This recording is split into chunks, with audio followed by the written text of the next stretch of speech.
Isipin mo, ordinaryong araw lang sa Salem, Massachusetts. Pero kapag may hindi ka creep na kapitbahay, pwede mo siyang akusahan ng witchcraft.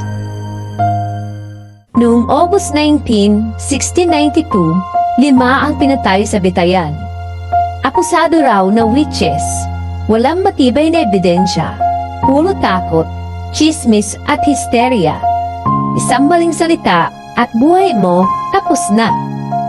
Ito ang Salem Witch Trials, kung saan takot ang naging batas at inosente ang naging biktima. Kaya ang tanong, witches ba talaga sila o biktima ng paranoia? History has many secrets. Discover them here. Like and follow for more untold stories of history.